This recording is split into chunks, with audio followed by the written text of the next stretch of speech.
नमस्कार दोस्तों, ज्ञानदीप आईटीआई के ऑनलाइन क्लासेज में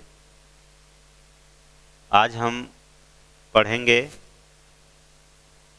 मेटलर्जी चैप्टर का धातुओं का वर्गीकरण। इसकी पहली क्लास में हमने पढ़ा कि धातु क्या होती है, धातु के प्रॉपर्टीज क्या होते हैं, हमने उसका अध्ययन किया। और इस क्लास में हम पढ़ेंगे कि धातुओं का वर्गीकरण कितने कैटेगरीज में किया गया है। तो ये 4 ग्रुप में इसको डिवाइड किया गया है। नंबर 1 है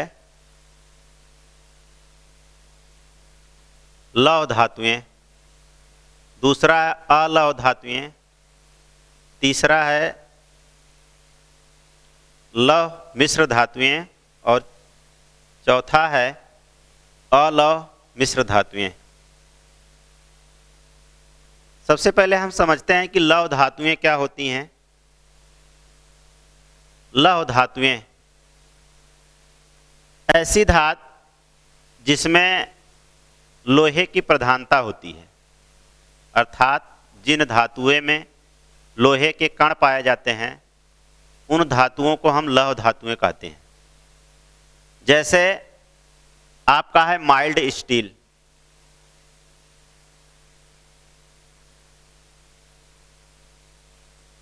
माइल्ड स्टील एक लौह धातु है। दूसरा है कास्ट आयरन,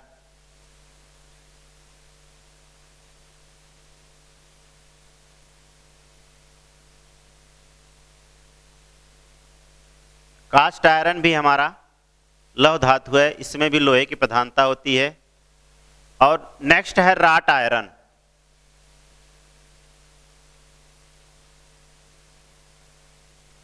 राट आयरन ये ऐसी धातुएं हैं जिसमें लोहे की कण की प्रधानता होती है और इन धातुओं को हम लौह धातुएं कहते हैं।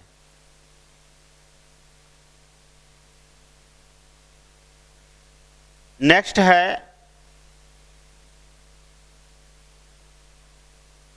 अलौह धातुएं। अलौह धातुएं हम ऐसे समझते हैं कि एग्जाम्पल से जैसे आपका एल्युमिनियम हो गया, कॉपर हो गया, टिन हो गया, गैलेना हो गया और जस्ता हो गया। इन सब धातुओं में लोहे की प्रधानता नहीं होती है और इन धातुओं को मैग्नेट जो है अपनी तरफ आकर्षित नहीं कर सकता है, क्योंकि इसमें लोहा नहीं पाया जाता है। इस तरह से हम इसको अलौह धातुओं के कैटेगरी में रखते हैं, श्रेणी में रखते हैं। जैसे आपका एल्युमिनियम हो गया, कॉपर हो गया, टिन हो गया और लेड हो गया, जिसको हम पीबी के नाम से डिनोट करते हैं। इन धातुओं में जो है लोहे के कण नहीं पाए जाते हैं, इनको हम अलौह धातुएं कहते हैं। नेक्स्ट है हमारा लौह मिश्र धातुएं। जब दो लौह धातुओं को दो अलग अलग, दो या दो से अधिक अलग अलग धातुओं को आपस में मिलाने के बाद जिस धातु का निर्माण होता है उस धातु को हम अलौह मिश्र धातु कहते हैं। जैसे for example chromium steel, chromium steel, chromium steel एक लौह मिश्र धातु है। नेक्स्ट है वैनेडियम स्टील,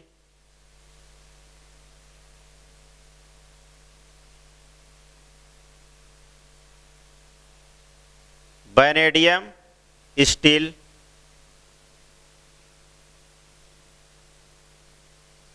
और इस तरह से टंगस्टन स्टील, निकिल हो गया, कोबाल्ट हो गया, मैग्नीज हो गया, ये सब धातुओं को हम लौह मिश्र धातुओं की कैटेगरी में रखते हैं।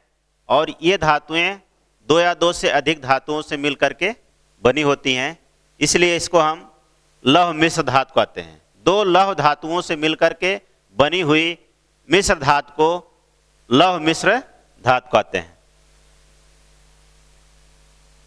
नेक्स्ट है हमारा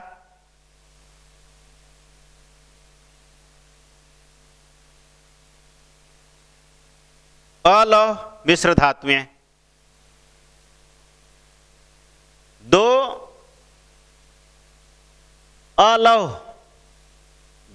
अलौह धातुओं को मिलाने से जो एक मिश्रण बनता है उसको अलौह मिश्र धातु कहते हैं। जैसे हमारा हो गया वो गन मेटल, एग्जाम्पल से हम समझते हैं। जैसे गन मेटल,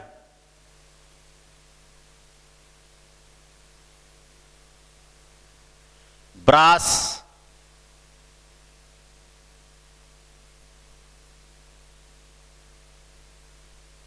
और ब्रांज।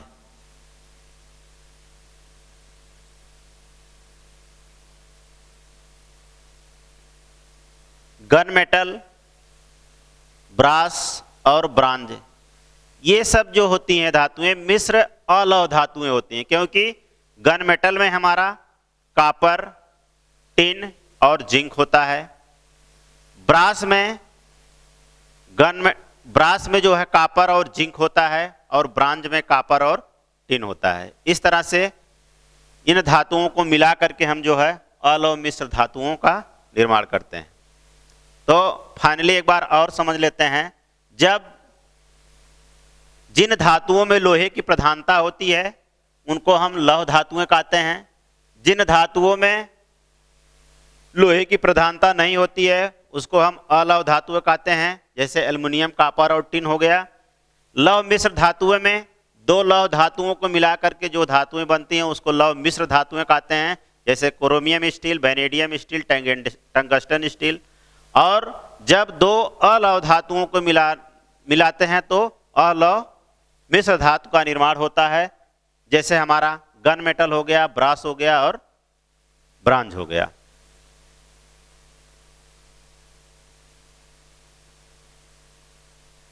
आगे चलते हैं। अब इसको ऐसे समझते हैं, लौह और अलौह धातुओं में क्या अंतर होता है, फेरस और नॉन फेरस में क्या डिफरेंस होता है, difference between ferrous and non ferrous metal.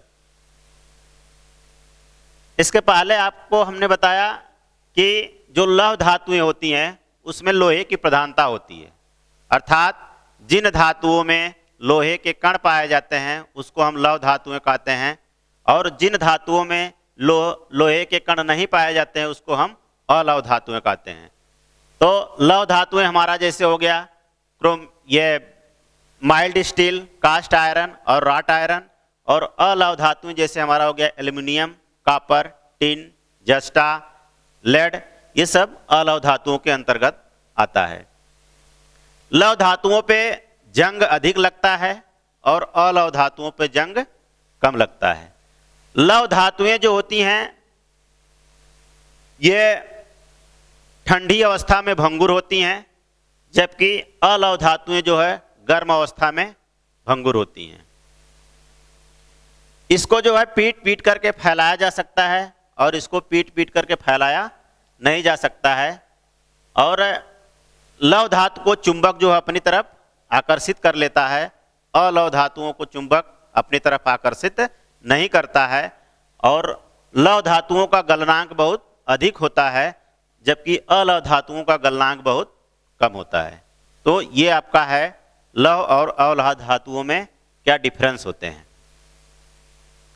Next है लौह धातुओं के अयस्क, लोहे के अयस्क।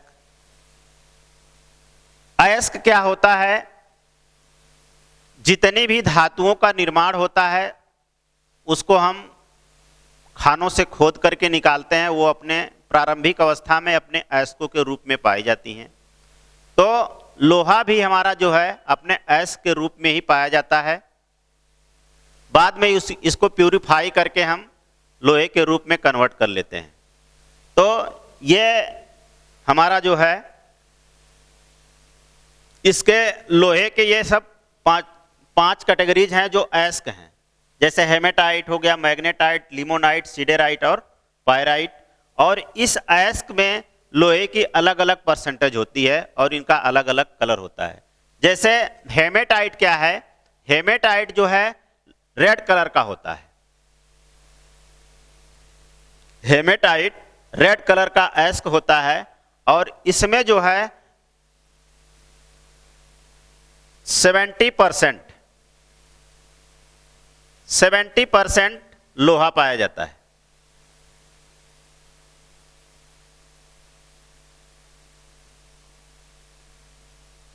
हेमेटाइट में 70% लोहा पाया जाता है और ये रेड कलर का ऑक्साइड होता है। लोहे का जो हेमेटाइट नामक अयस्क पाया जाता है ये रेड कलर का ऑक्साइड होता है, जिसमें 70% लोहा पाया जाता है, 70% लोहा इसमें उपस्थित होता है। दूसरा है मैग्नेटाइट। मैग्नेटाइट जो है ब्लैक कलर का होता है। मैग्नेटाइट ब्लैक कलर का ऑक्साइड होता है और इसमें जो है लोहा हमारा 72.4%, इसमें लोहा 72.4% पाया जाता है। नेक्स्ट है लिमोनाइट। लिमोनाइट जो है ब्राउन कलर का होता है। ये ब्राउन कलर का ऑक्साइड होता है और इसमें 59.8% लोहा पाया जाता है।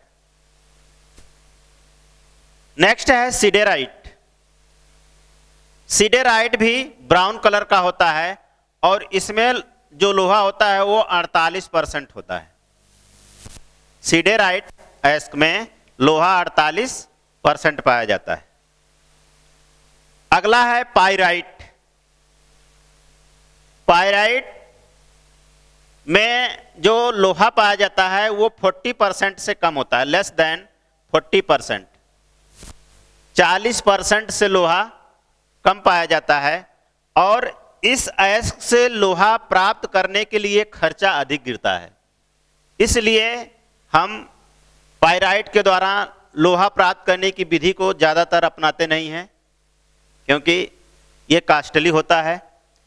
हम हेमेटाइट, मैग्नेटाइट, लिमोनाइट और सिडेराइट से ही लोहे को प्राप्त कर लेते हैं।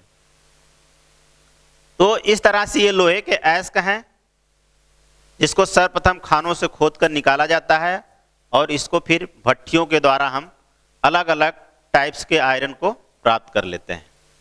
आगे चलते हैं। अब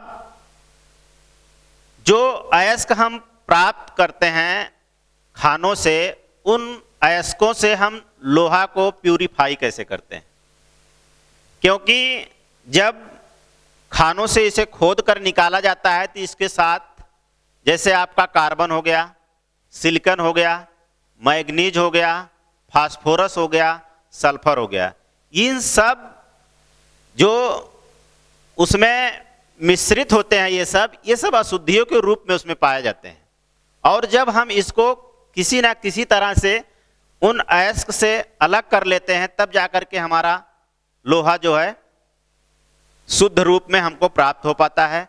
अब इनकी यहाँ पे 3 कैटेगरी है, ग्रेविटी, मैग्नेटिक पद्धत और स्मेल्टिंग पद्धत। ये 3 पद्धतियां हैं जिसके द्वारा हम इनकी अशुद्धियों को हम दूर कर लेते हैं। अब इसको कैसे करते हैं, जैसे पहला है ग्रेविटी द्वारा। ग्रेविटी क्या है? सबसे पहले हम जब अयस्क से लोहे को निकालते हैं, उसके लोहे के अयस्क को खानों से निकालते हैं, तो उन अशुद्धियों को दूर करने के लिए सबसे पहले उसको हम महीन कणों के रूप में पीस लेते हैं। और पीसने के बाद इसको हम जैसा कि देखिए फिगर में दिखाया गया है यहाँ पे, फ्लोटिंग कराते हैं, फ्लो करा देते हैं। फ्लो का मतलब बहते हुए पानी में बहा देंगे। तो लोहा भारी होने के कारण वो नीचे बैठ जाता है और जो उसके साथ अशुद्धियां सिलिकॉन, कार्बन और सल्फर, मैग्नीज इत्यादि सब जो इसके साथ मिले होती हैं, हल्की होने की वजह से ये फ्लो कर जाते हैं, अर्थात बह जाते हैं। तो इस तरह से हम ग्रेविटी द्वारा हम इसको अलग कर सकते हैं।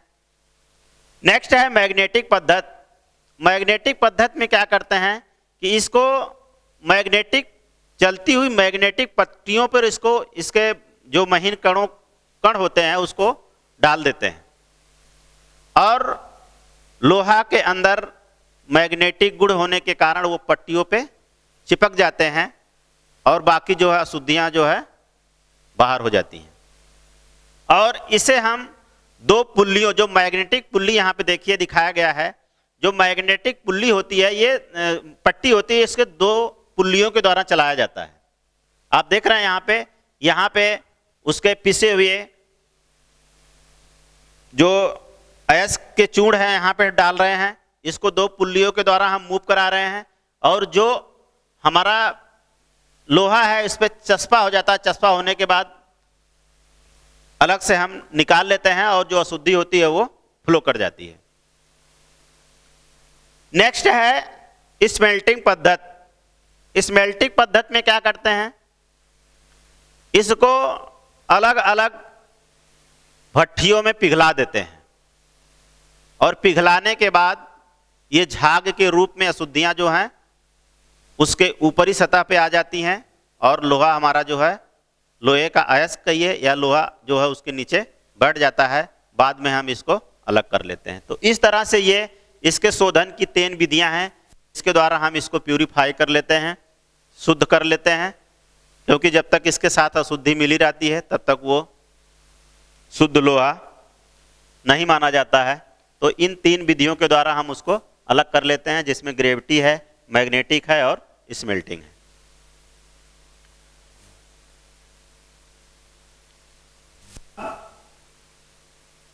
तीन भट्ठियों का हमको अध्ययन करना है कि कौन सी 3 भट्ठियां हैं जिसके द्वारा हम लोहे के अलग अलग कैटेगरीज को प्राप्त करते हैं।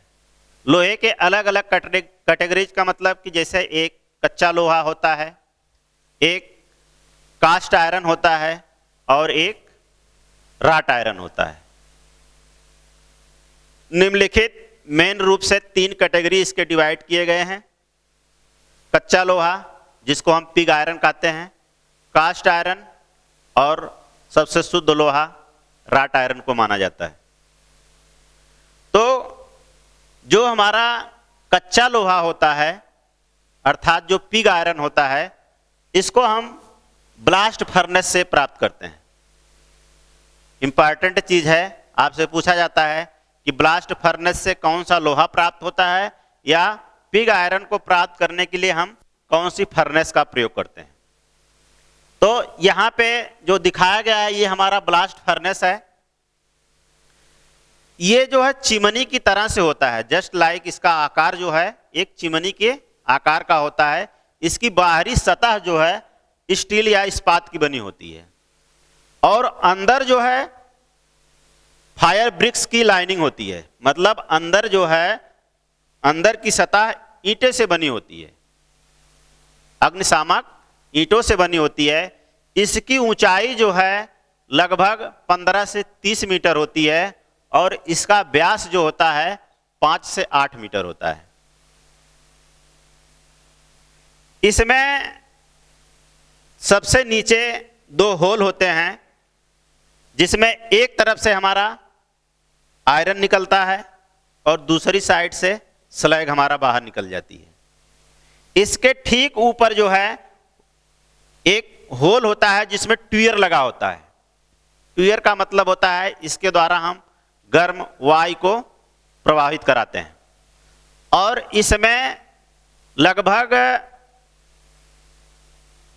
7 से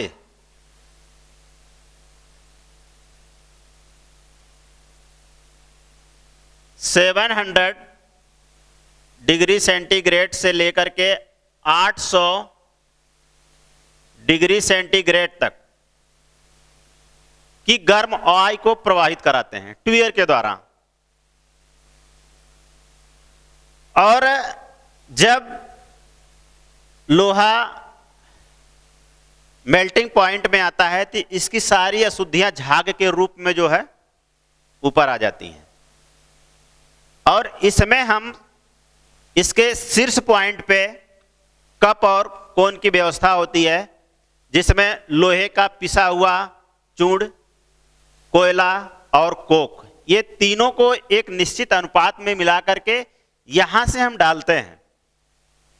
और उचित टेम्परेचर की जो गैस होती है 700 डिग्री सेंटीग्रेड से 800 डिग्री सेंटीग्रेड, इसको क्या कर देती है, मेल्ट करा देती है।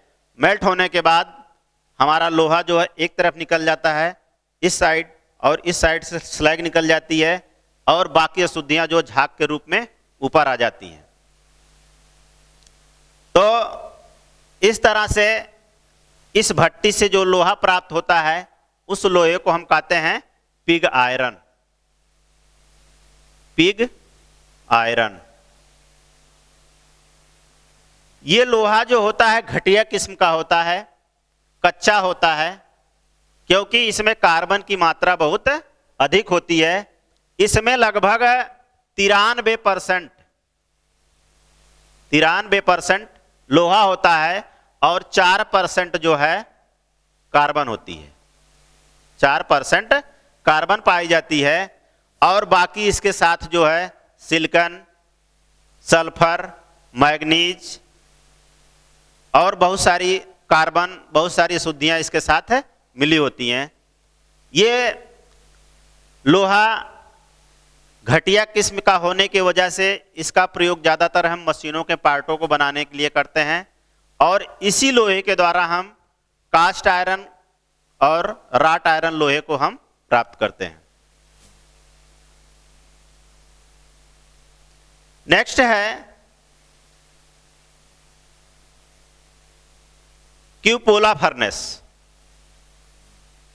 इसके पहले हमने ब्लास्ट फर्नेस के बारे में बताया कि ब्लास्ट फर्नेस से क्या प्राप्त होता है, पिग आयरन अर्थात कच्चा लोहा हम प्राप्त करते हैं। नेक्स्ट है क्यूपोला फर्नेस। क्यूपोला फर्नेस से हम कास्ट आयरन को प्राप्त करते हैं। क्यूपोला फर्नेस की ऊंचाई 5 से 10 मीटर होती है। इसकी हाइट जो होती है 5 से लेकर के 10 मीटर। क्यूपोला फर्नेस की हाइट 5 से 10 मीटर होती है, और इसका डायामीटर जो होता है वो 1 से लेकर के 3 मीटर तक होता है। और इस फर्नेस में लोहे के अयस्क, कोयला और कोक को 2 संबंधे 4 संबंधे 1 के अनुपात में मिला करके इसको हम 1250 डिग्री सेंटीग्रेड से लेकर के 1350 डिग्री सेंटीग्रेड तक टेम्परेचर देकर के हीट करते हैं। और इसमें भी आप देख रहे हैं कि फायर ब्रिक्स की लाइनिंग होती है, जो भट्टी को गर्म नहीं होने देता है, और 1250 डिग्री सेंटीग्रेड से लेकर के 1350 डिग्री सेंटीग्रेड तक इसको हीट करते हैं। और जो स्लैग होती है वो एक तरफ निकल जाती है, और दूसरी साइड से हमको लोहा जो प्राप्त होता है वो कास्ट आयरन के रूप में प्राप्त होता है। बाकी अशुद्धियां जो है झाग के रूप में बाहर निकल जाती हैं। तो क्यूपोला फर्नेस एक ऐसी फर्नेस है जिसके द्वारा हम कास्ट आयरन को प्राप्त करते हैं। और कास्ट आयरन एक ऐसा लोहा होता है जो भंगुर होता है। ब्रिटलनेस का गुण इसमें पाया जाता है, इसलिए हल्की सी चोट लगने के बाद ये चूर चूर हो जाता है। जनरली इस लोहे का प्रयोग हम मशीनों के बेड वगैरह बनाने के लिए